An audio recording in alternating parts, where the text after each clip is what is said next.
kuririmba siko kuramya. Ibyo mwari mubizi?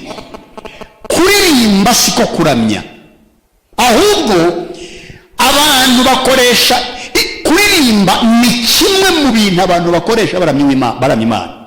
Ushobora kuririmba utarimo kuramya, ndetse uririmba indirimbo z'Imana nk'uko muzito, ukaziririmba ariko utarimo kuramya Imana. Nk'uko undi yaba atarimo kuririmba ariko umutima we usingiza Imana yivuye inyuma. Ibi byose bibaho cyane. Kubera iki? Kuki mvuga ngo umuntu ashobora kuririmba ataramije? Impamvu ya mbere nyamukuru nuko ikiramya Imana ari umutima w'umuntu. Haleluya.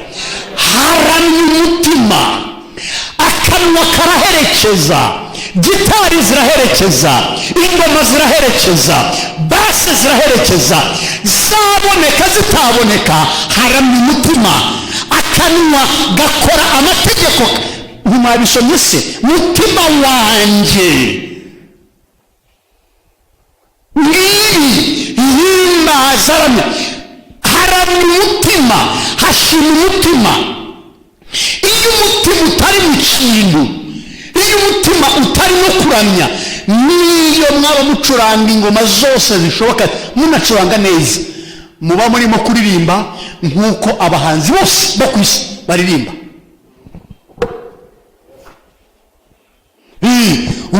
Murimo muracuranga nk'uko mubona abanoresi bose. Ukuvuga ngo nshobora kuramya ntaririmbye. Hari n'igihe naririmba ntaramije.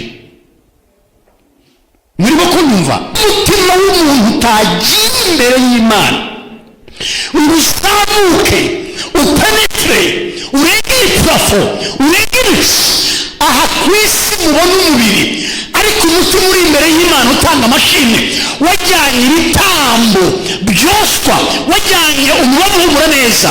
Icyo gihe rwose murimo muramena karitse amatwi. Bayibiri iravuga ngo nkunda gutura mu mashimwe y'ubwoko bwanjye.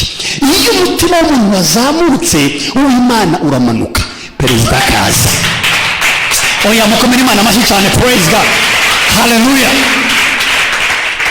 Iyo umutima wawe uzamutse uprovoka uw'Imana, Imana ikavuga ati aho hari simpava, aho ndahari, aho ndahicara,